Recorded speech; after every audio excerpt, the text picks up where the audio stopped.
Hey guys, welcome back. Today I'm going to be sharing with you the oldest bags in my designer bag collection, aka the bags that have survived many of my decluttering or culling, and I wanted to share with you the prices that I paid for them, which is going to be shocking because all of these bags have seen so many crazy price increases in the last few years, especially since the pandemic. And I'm also going to tell you whether I'm going to be repurchasing these bags at today's current prices if I didn't have them already.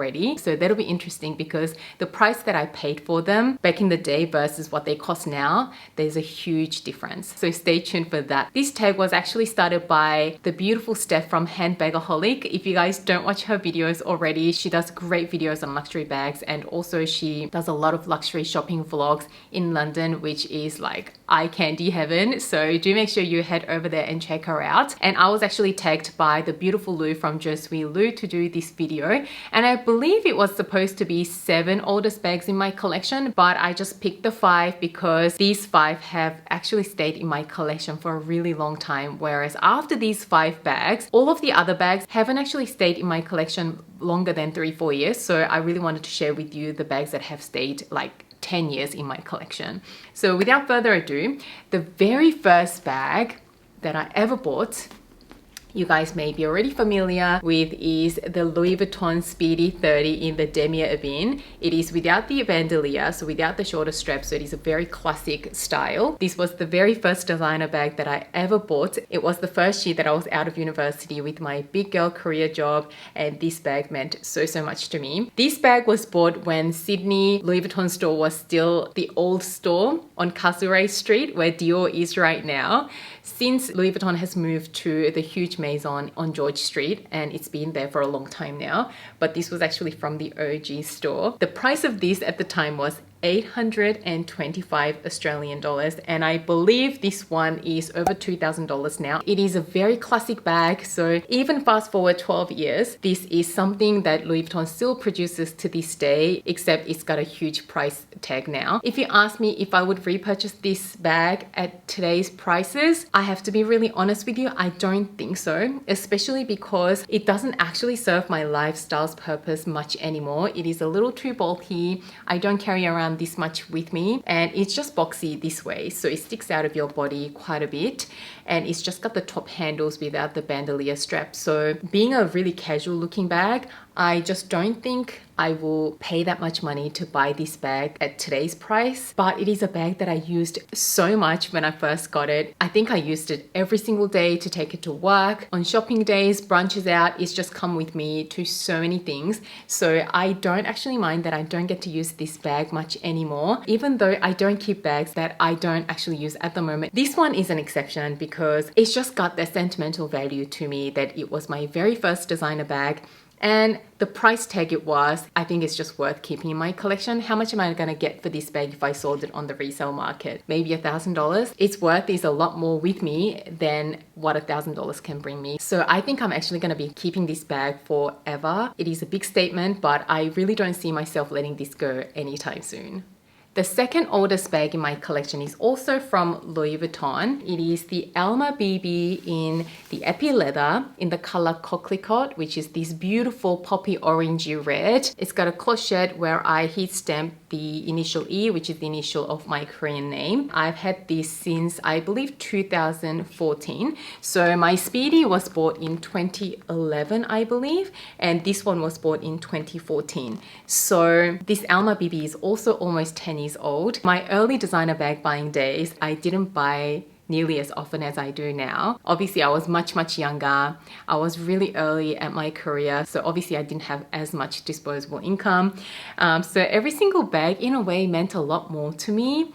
I know it sounds really crazy to say that, and I don't mean that I don't appreciate the bags that I buy now, but I feel like my purchases were a lot more considered, to be really honest with you. So this Alma BB, I just fell in love with the color, and I believe the price at the time was just under 2,000, so 1,950 Australian dollars or so. This one interestingly didn't have a huge price increase like 3-folds like the Speedy or some of the other bags that I'm going to show you today. For some reason I'm thinking epi leather leather is probably not the most popular leather, I'm not sure. So would I repurchase this bag at today's current price if I didn't have it already? The answer is a resounding yes, because the epi leather from Louis Vuitton is just so durable. Some people only like supple leathers, and this is definitely a hard leather, so maybe it doesn't feel less luxurious to some people. But I happen to love how durable it is. I happen to love how subtle it is. It is not loud at all. You just have that little tiny LV embossed there, but other than that, you only recognize it by its shape and silhouette. I've used this so much, especially in the early days, and it really has held up really well. I mean, if you just saw this bag, wouldn't you think that this looked pretty new? You wouldn't think that this is a 9-year-old bag. And I absolutely love the little key as well, lock I should say, and it also comes with a crossbody strap, and the interior is actually in that beautiful microfiber lining, which makes the bag feel a lot more luxurious. So that is my second oldest bag in my collection, and I would absolutely repurchase it today if I didn't have it already. The third oldest bag in my current collection is none other than my Chanel Classic Flap in the size medium in the caviar leather in the color beige clair. This color used to be a classic color for Chanel Classic Flaps, but right now the only classic color that they produce is black. So this beige clair is not a permanent color anymore. It is a seasonal color now. I don't know how often they stock this color, but I happen to really love the richness of this beige. Some people say that this beige is way too yellow. I do agree that it does have a bit of a yellow tone to it. So it's a more warm tone beige than a nudie beige, but I think this color looks absolutely delicious, especially with the gold hardware. I really like this color with the gold hardware. I'm someone who doesn't mind gold or silver hardware or rose gold hardware, but on certain colors, certain color hardware just looks better. For example, in my red Alma BB bag, it'll look really strange with gold hardware, so I happen to love how this one has silver hardware. But for this beige color, I absolutely think that the gold hardware looks so much better than the silver hardware. So the Chanel Classic Flap, there is no doubt that most of you will be really familiar with it. This one I bought in 2016, so 7 years ago, and I paid $6,800, I believe, which I thought at the time was just insane. And it was only a few months after I bought my black jumbo classic flap that I used to have, which I sold about 3 years ago because the jumbo just didn't serve my life's purpose anymore. So this is not technically the third oldest bag that I ever bought, but it is the third oldest bag that I bought that I still have in my collection, as I mentioned at the beginning. Anyway, at the time, I thought it was a crazy amount of money to spend on a bag, especially so shortly after buying another classic flap, which was the jumbo. But even back in 2014, classic flaps sometimes were out of stock. So when I saw this, I fell in love with it. I walked away for about an hour, had a coffee, and I actually came back and bought this bag. So this is not a bag that I use very much, but there are some of my go-to outfits that I love pairing with this bag. So even though it's not a bag that is in constant rotation for me, it is something that I know that I use occasionally, but I know that I will use consistently, just not very frequently. It is one of the most classic bags that you can get, so I know it's not gonna get outdated. So it is a bag that I'm really happy to have in my collection, even though it is not something that I frequently use. Now, Chanel had another big price increase just recently in Australia, and I believe the classic flap in this size now retails for 16,000 Australian dollars, which is like 2.5 times what I paid for this bag just 7 years ago. Would I repurchase this bag at today's price? You know, I did a video a year ago about the bags that I would repurchase at today's price, which was last year's price. This bag was $14,000 at the time last year, and I said yes, I would repurchase it if I really wanted a classic flap, but I'll only buy one classic flap.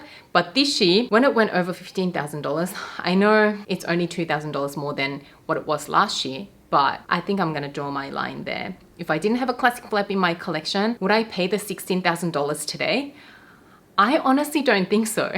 I just think that it's just too much for me. I would rather just do without, and I'm just glad that I have this one classic flap that I already own. But yeah, I just don't think I will be able to pay today's prices. I'd rather, if I really want a Chanel classic flap, I'll probably look into a mini flap in the rectangular size, which looks a little like the classic flap, or just go with a seasonal flap that looks a little more classic. But yeah, I just don't think I can pay today's price for it.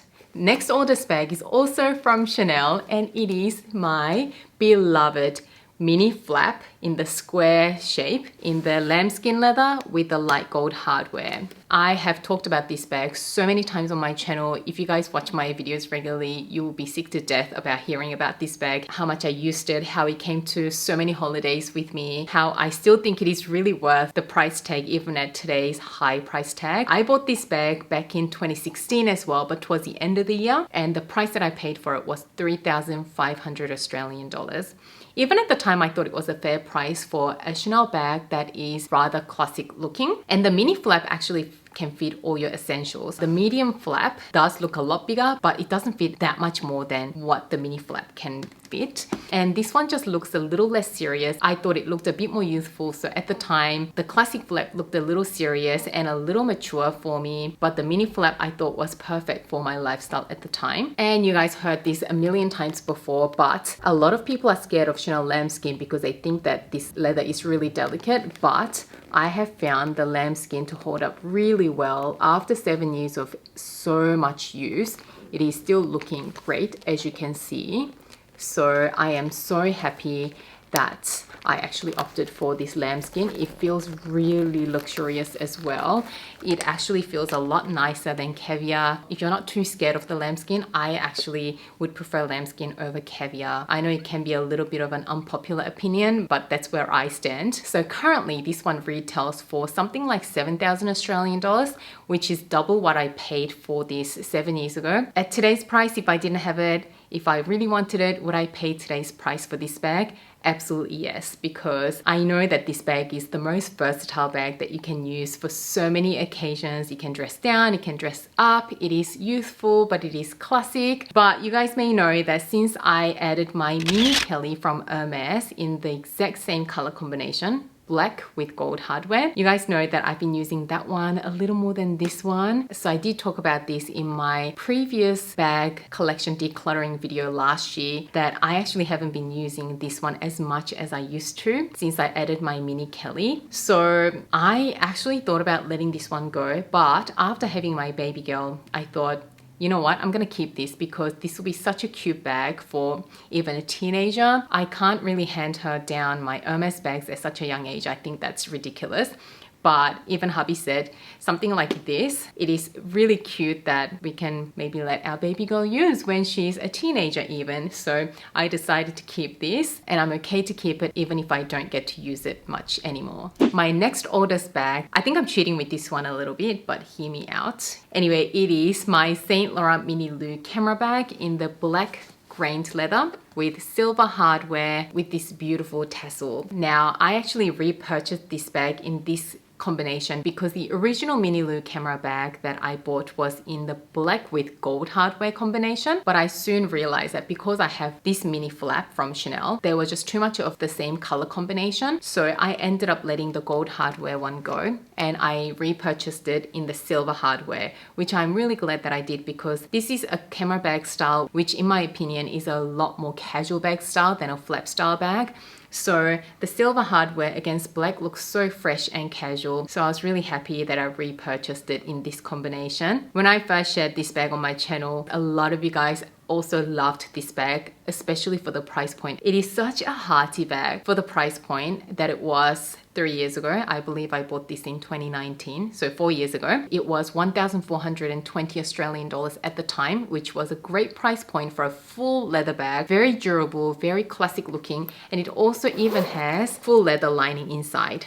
So when I shared this bag, a lot of you guys really loved it, and a lot of you guys also shared with me that you also bought this bag. So this bag has so much sentimental value to me in that way. I also recently shared with you that I don't really use this bag as much as well, but it is a bag that has just so much value to me. Now, I recently did a comparison video between this one and my new WOULDN chain bag from Saint Laurent.